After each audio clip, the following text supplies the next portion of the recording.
ان الحمد للہ وحدہ والصلاۃ والسلام علی رسول اللہ صلی اللہ علیہ وسلم اما بعد فقال اللہ تبارک و تعالی عز وجل فاذکروا اللہ کما علمکم۔ آج سے ہمارا نماز کے متعلق یعنی نماز کی صفتوں کا بیان شروع ہو رہا ہے۔ کتاب الصلاۃ اس میں سے نماز کی صفتوں کا بیان۔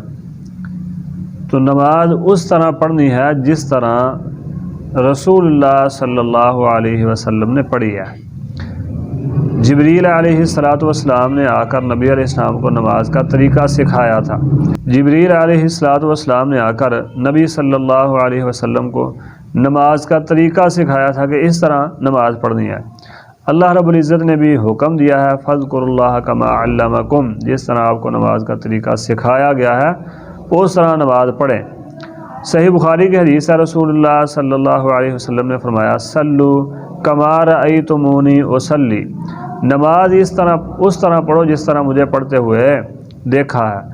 ہم نے دیکھا تو نہیں ہے، لیکن صحابہ کرام رضوان اللہ علیہم اجمعین نے آپ کو نماز پڑھتے ہوئے دیکھ کر ہمیں بتا دیا کہ آپ نے نماز اس طرح پڑھی تھی۔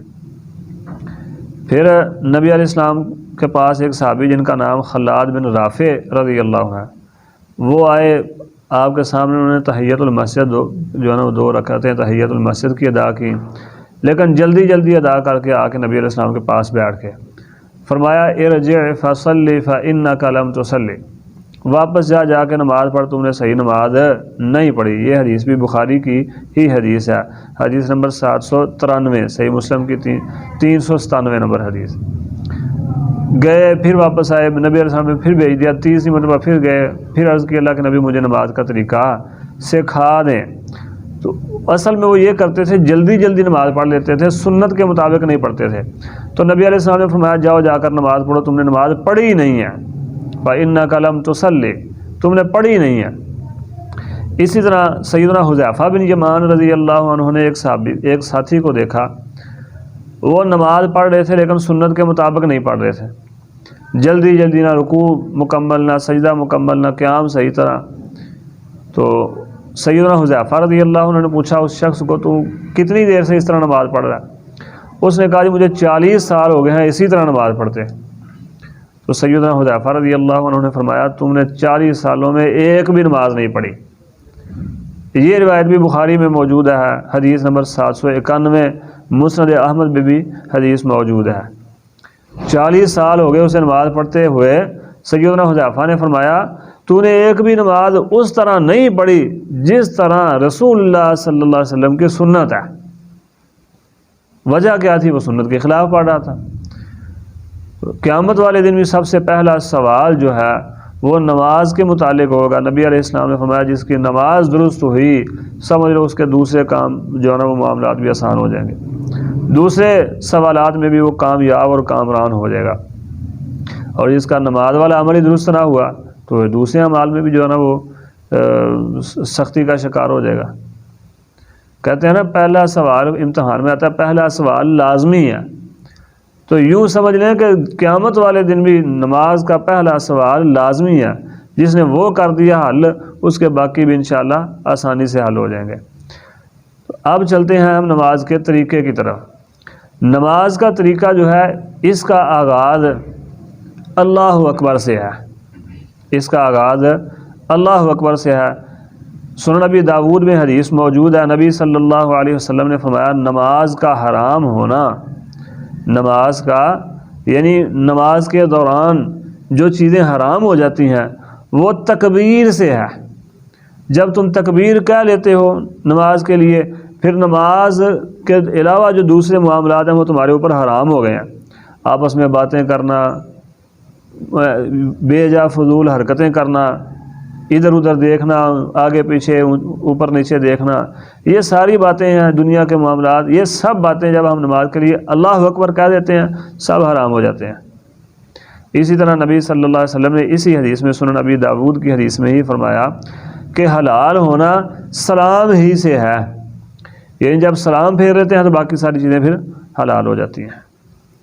معلوم ہوا بعض جو ہے نا وہ ایک حدیث میں یہ بھی آتا ہے کہ نبی صلی اللہ علیہ وسلم اللہ اکبر کہتے تھے تو نماز شروع کر دیتے، یعنی اللہ اکبر جب کہتے تو نماز شروع کر دیتے۔ ابو حمید سعدی رضی اللہ عنہ فرماتے ہیں، سنن ابن ماجہ میں حدیث ہے، صحیح حدیث ہے، حدیث نمبر 803 ہے، فرماتے ہیں نبی صلی اللہ علیہ وسلم جب نماز شروع کرنے کا وقت ہوتا تو آپ سب سے پہلے ہاتھ اٹھاتے، رفع الیدین کرتے اور اللہ اکبر کہہ کے نماز شروع کر دیتے۔ اب اللہ اکبر عربی میں ہی کہنا ہے، بعض الناس کہتے ہیں آپ کسی بھی زبان میں اللہ اکبر کہہ رہے ہیں، یعنی اردو میں آپ کہہ رہتے ہیں اللہ سب سے بڑا ہے نماز شروع کرتے وقت، اللہ سب سے بڑا ہے تو یہ جائز ہے، فارسی میں کہہ دیتے ہیں، اسی طرح انگلش میں کہہ دیتے ہیں، سنسکرت میں کہہ دیتے ہیں، کسی بھی زبان میں آپ کہہ دیں تو ہو جاتا ہے، آپ کی نماز شروع ہو جائے گی، جبکہ ایسا درست نہیں ہے۔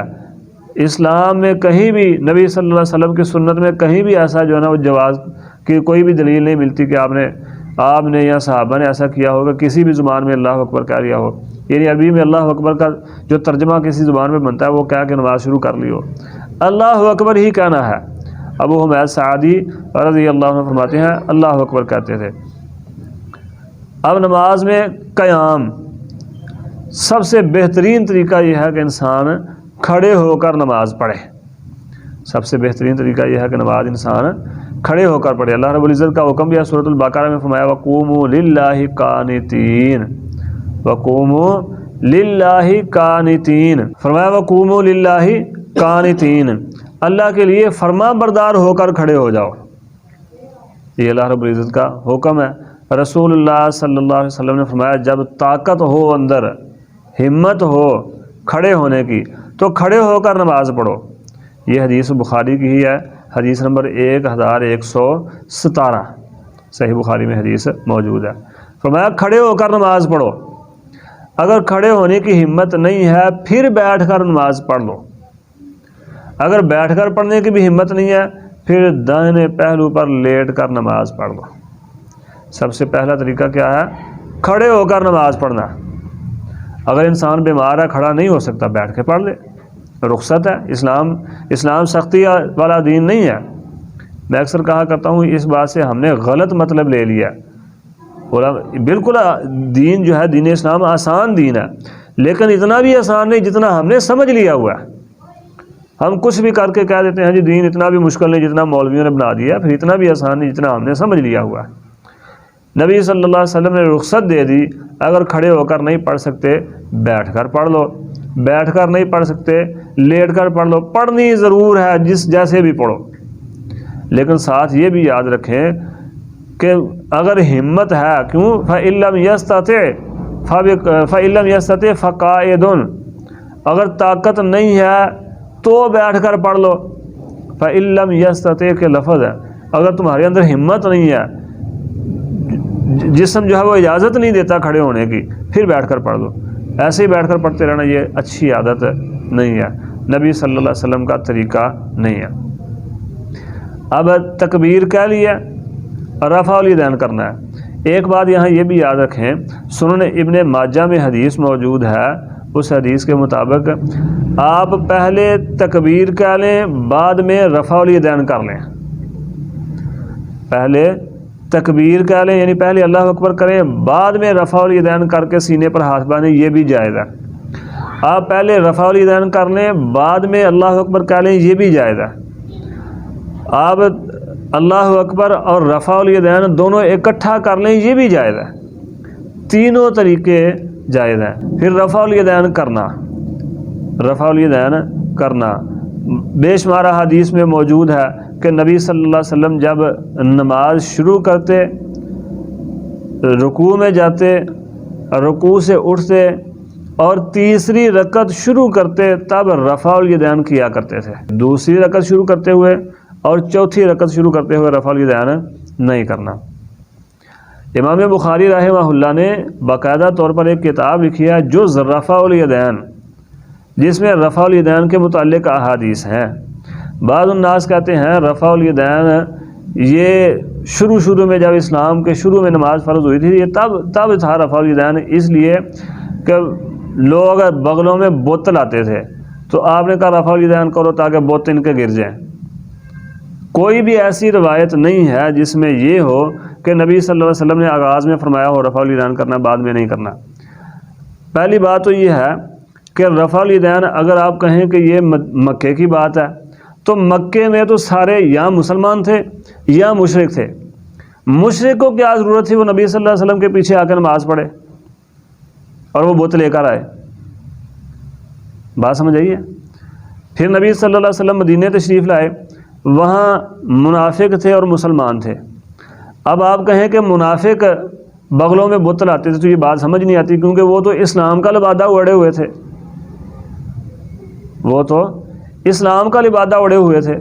آپ کے پیچھے جو نماز پڑھنے آتے تھے وہ مسلمان تھے یا منافق تھے؟ تو منافق تو مسلمان بن کے آتے تھے، ان کو کیا ضرورت پڑی تھی کہ وہ بت لے کر آئیں؟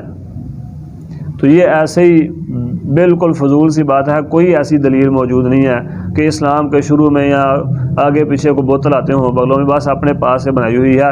رفع الیدین کرنا رسول اللہ صلی اللہ علیہ وسلم کی سنت مبارکہ ہے۔ بعض الناس مردوں اور عورتوں کے رفع الیدین میں فرق کرتے ہیں، مردوں اور عورتوں کے رفع الیدین میں فرق کرتے ہیں۔ عورتیں جو ہیں وہ کندھوں تک ہاتھ اٹھائیں، عورتیں جو ہیں کندھوں تک ہاتھ اٹھائیں، اور مرد جو ہیں وہ کانوں تک ہاتھ اٹھائیں، اس طرح اور بھی فرق کرتے ہیں۔ امام ابن حجر رحمہ اللہ نے، شمس الدین رحمہ اللہ نے عون المعبود میں، ابن حجر نے فتح الباری میں، شمس الدین رحمہ اللہ نے عون المعبود میں، اسی طرح امام شوکانی رحمہ اللہ نے نیل الاوتار میں لکھا ہے کہ مرد اور عورت کے رفع الیدین کرنے میں کوئی فرق نہیں ہے، مرد اور عورت کے رفع الیدین کرنے میں کوئی فرق نہیں ہے۔ جو فرق بیان کیے جاتے ہیں ان کی کوئی دلیل موجود نہیں ہے۔ رفع الیدین، اللہ اکبر کہہ کے رفع الیدین کر کے اب ہاتھ باندھنے ہیں کہاں؟ تو ہاتھ باندھنے ہیں سینے پر، ہاتھ باندھنے ہیں سینے پر۔ یہ رسول اللہ صلی اللہ علیہ وسلم کی سنت مبارکہ ہے۔ سیدنا سہل بن سعد رضی اللہ عنہ فرماتے ہیں، صحیح بخاری کی حدیث ہے کہ لوگوں کو حکم دیا جاتا تھا کہ وہ نماز میں، لوگوں کو حکم دیا جاتا تھا وہ نماز میں اپنا دایاں ہاتھ جو ہے وہ بائیں ہاتھ کے اوپر رکھیں، اپنا دایاں ہاتھ اپنے بائیں ہاتھ کے اوپر رکھیں۔ صحیح بخاری کی حدیث نمبر 740 ہے۔ یعنی پہلی بات تو سینے پر باندھنے ہیں اور دایاں ہاتھ اوپر رکھنا ہے، بایاں نیچے رکھنا ہے، دایاں ہاتھ اوپر رکھنا ہے اور بایاں نیچے رکھنا ہے۔ اگر کوئی مجرم پکڑا جائے نا تو پولیس والے کیا کہتے ہیں؟ ہینڈز اپ، ہاتھ اوپر کر لو، ویسے ہاتھ اوپر کر لیتا ہے۔ تو جب ہم رفع الیدین کرتے ہیں نماز کے شروع میں آ کر تو ہم بھی اپنے ہاتھ اوپر کر لیتے ہیں، یا اللہ میں بہت گناہ گار ہوں، میرے ہاتھ اوپر ہیں، میں تیرے دربار میں آ گیا ہوں، تیری عدالت میں آ گیا ہوں، اپنی رحمت سے مجھے معاف فرما، یہ دیکھ میرے پاس کچھ بھی نہیں ہے، میں اپنے گناہ اپنے جرم لے کر تیرے دربار میں تیری عدالت میں آؤں، میرے ہاتھ اوپر دیکھ لو۔ پولیس والے بھی کہتے ہیں ہاتھ اوپر کر لو تاکہ پتہ چل جائے تیرے پاس کچھ بھی نہیں ہے، تو مجرم ہے، پکڑا جا سکے۔ تو ہم خود کو پیش کر رہے ہیں اللہ کے دربار میں، اللہ میرے ہاتھ اوپر ہیں، دیکھ لو میں خالی ہاتھ مجرم بن کر تیرے دربار میں آ کر کھڑا ہو گیا ہوں۔ یہ اتنی اہم سنت ہے اور لوگوں نے اس سنت کو بھی مذاق بنا لیا ہوا ہے۔ اللہ رب العزت سے دعا ہے اللہ ہمیں سمجھنے کی اور عمل کی توفیق عطا فرمائے۔ صحابہ اکرام رضوان اللہ علیہم اجمعین تو آپ کی ایک ایک سنت پر، چھوٹی چھوٹی سنتوں پر بھی عمل کرتے تھے۔ نبی علیہ السلام نے فرمایا، بلوغ المرام میں انشاءاللہ آگے ہم حدیث پڑھیں گے، فرمایا کسی چھوٹی نیکی کو بھی چھوٹی مت سمجھو، کسی چھوٹی، کیوں؟ قطرہ قطرہ مل کر دریا بنتا ہے، چھوٹی چھوٹی نیکیاں مل کر بڑا جو ہے نا وہ نیکیوں کا رجسٹر بنتا ہے، اس لیے کسی چھوٹی نیکی کو بھی چھوٹی نہیں سمجھنا۔ سینے پر ہاتھ باندھنے ہیں۔ سیدنا وائل بن حجر رضی اللہ عنہ بیان فرماتے ہیں، دایاں ہاتھ اوپر اور بایاں نیچے۔ سیدنا وائل فرماتے ہیں رضی اللہ عنہ، صلیت مع رسول اللہ صلی اللہ علیہ وسلم ووضع یدہ الیمنی علی یدہ الیسری علی صدرہ، آپ نے دایاں ہاتھ اوپر بایاں نیچے اور سینے پر ہاتھ باندھے۔ اب بعض الناس جو ہے نا وہ اس طرح ہاتھ اوپر کر کے باندھ دیتے ہیں، اتنا اوپر بھی ہاتھ کرنا درست نہیں ہے، یعنی سینے سے اوپر کر لیں آپ، ٹھیک ہے، یا بالکل نیچے کر لیں، یہ باتیں درست نہیں ہے۔ جو آپ کی سنت ہے اسی پر عمل کرنا چاہیے، سینے پر۔ اب کیسے پتہ چلے گا سینے پر کہاں باندھنے ہیں؟ نبی صلی اللہ علیہ وسلم کی ایک حدیث میں آتا ہے ذراع جو ہے وہ اس پر ہاتھ باندھتے ہیں. ذراع کہتے ہیں کونی کے کنارے سے لے کر یہ بڑی انگلی کے کنارے تک. آپ اس کو ایسے رکھیں جہاں تک یہ بازو آتا ہے سمجھ لیں یہ ہمارا سینہ ہے, یہاں پر ہاتھ باندھنے ہیں. ہاتھ باندھنے کے اور بھی طریقے ہیں, آپ ہاتھ کے اوپر ہاتھ رکھ کے باندھ لیں, یہ جو ہے کلائی کے اس طرح رکھ کے باندھ لیں, ذراع کے اوپر ذراع رکھ لیں, یہ بھی درست ہے, جائز ہے. جب آپ ذراع کے اوپر ذراع رکھیں گے پھر آپ کا ہاتھ بالکل سیدھا آ جائے گا. اب بعض روایات میں یہ بھی آتا ہے, سیدنا علی رضی اللہ عنہ سے ایک روایت بیان کی جاتی ہے کہ حضرت علی فرماتے ہیں ناف کے اوپر ہاتھ باندھنے ہیں, ناف کے اوپر ہاتھ باندھنے ہیں. یہ نبی علیہ الصلوۃ والسلام سے حدیث ثابت نہیں ہے ناف پر ہاتھ باندھنے کی, جبکہ سینے پر ہاتھ باندھنے کی جو میں نے ابھی وائل بن حجر رضی اللہ عنہ کی حدیث بیان کی ہے یہ صحیح ابن خزیمہ میں حدیث موجود ہے. اسی طرح اور بھی بہت سی احادیث ہے سینے پر ہاتھ باندھنے کی موجود ہیں. لمبی تفصیل میں جانا ہمارا مقصد نہیں, ہمارا مقصد ہے اپنی نماز جو ہے وہ سنت کے مطابق کیسی ہے. ویسے ہم بلوغ المرام پڑھ رہے ہیں تو لمبی لمبی تفصیلیں ہم پیچھے بھی نہیں کر کے آئے, تو یہاں بھی ہم انشاءاللہ مختصر ہی رکھیں گے. بہت سے جو ہے نا وہ محدثین تابعین تبع تابعین سے احادیث موجود ہیں سینے پر ہاتھ باندھنے کی. جو ناف پر ہاتھ باندھنے کی روایت ہے حضرت علی رضی اللہ عنہ سے بیان کی جاتی ہے, اس میں عبد الرحمن بن اسحاق کوفی راوی ہے ایک, وہ ضعیف ہے. علامہ بدر الدین عینی حنفی رحمہ اللہ نے لکھا ہے. اسی طرح امام نووی رحمہ اللہ نے شرح صحیح مسلم میں لکھا ہے متفق علیہ ضعفہ.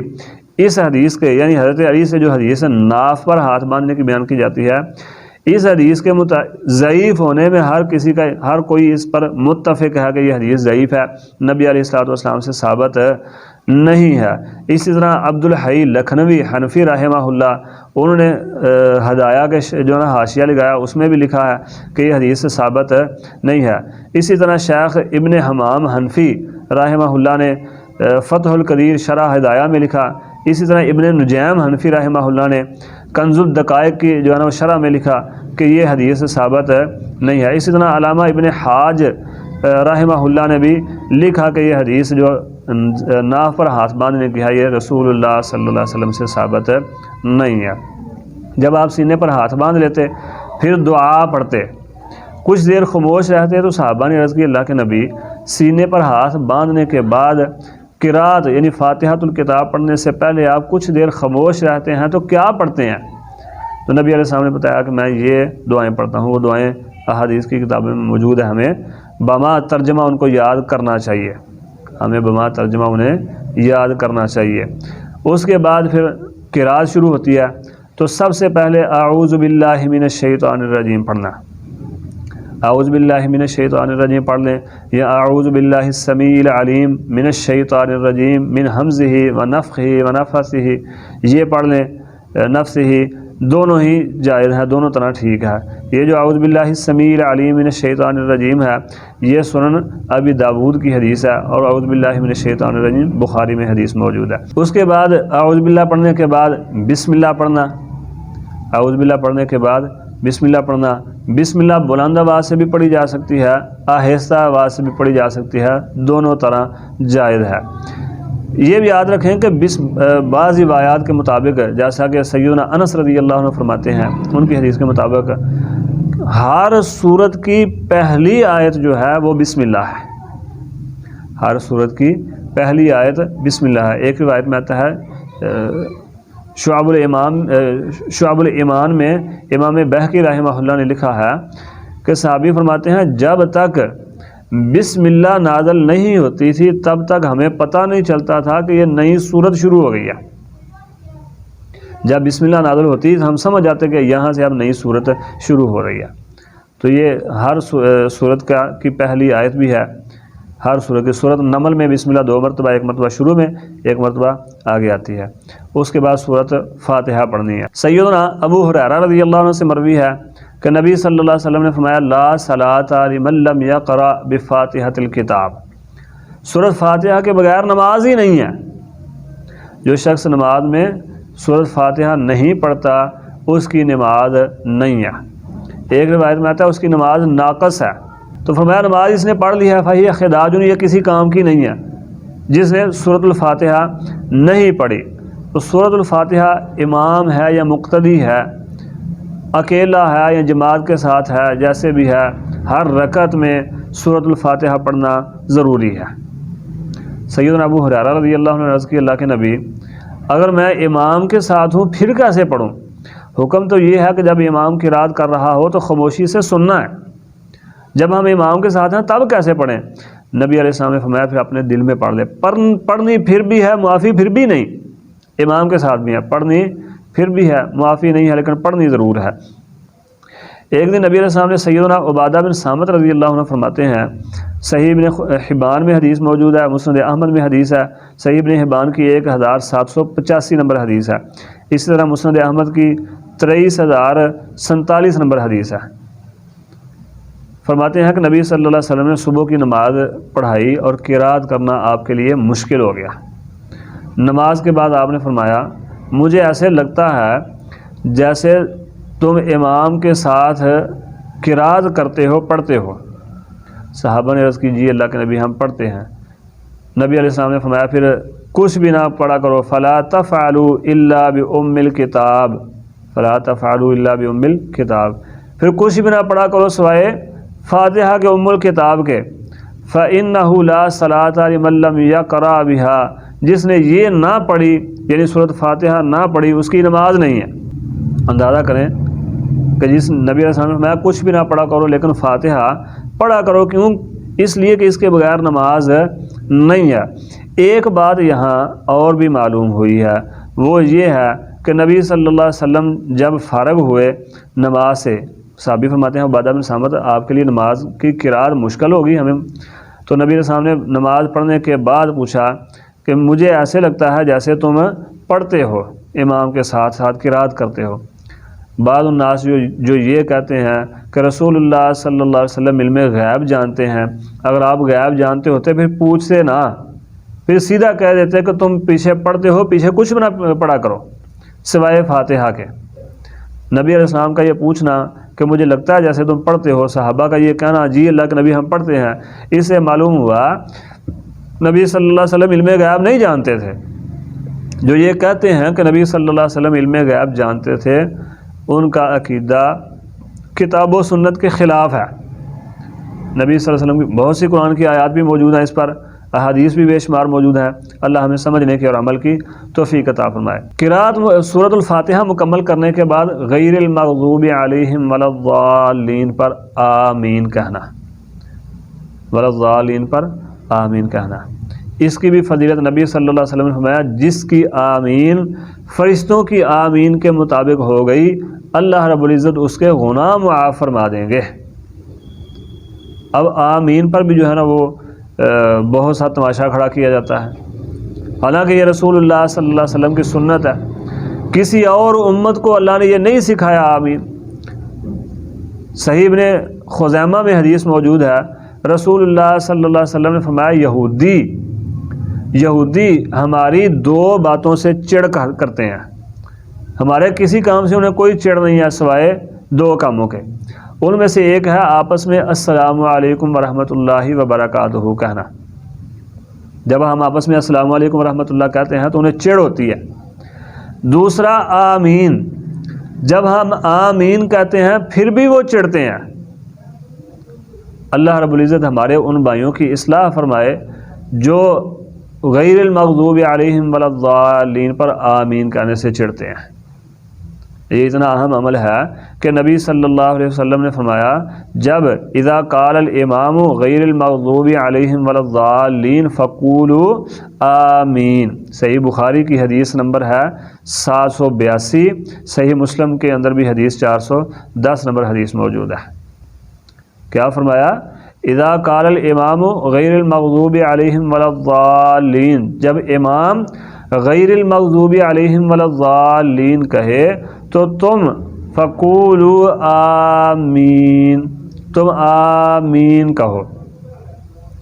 اس میں بھی بعض الناس جو ہیں وہ غلطی کر جاتے ہیں، بعض کہتے ہیں آمین، یہ درست نہیں ہے، بعض یہ پڑھتے ہیں آمین، یہ بھی درست نہیں ہے۔ آمین اس طرح پڑھنا ہے، آمین یہ بھی غلط ہے، آمین یہ بھی غلط ہے۔ صحیح جو ہے آمین اس طرح پڑھنا ہے، تو اس غلطی کی بھی اصلاح کرنی ہے۔ اس کے بعد فاتحہ پڑھنے کے بعد آمین کہنا ہے۔ آمین کے بعد قرآن کا جو حصہ آپ کو یاد ہے وہ آپ پڑھ سکتے ہیں۔ قرآن کا جو، اگر آپ امام کے ساتھ فجر، مغرب اور عشاء کی نماز پڑھ رہے ہیں، پھر آپ پہلی 2 رکعتوں میں فاتحہ کے علاوہ کچھ بھی نہیں پڑھیں گے، خاموشی کے ساتھ امام کی قرات سنیں گے۔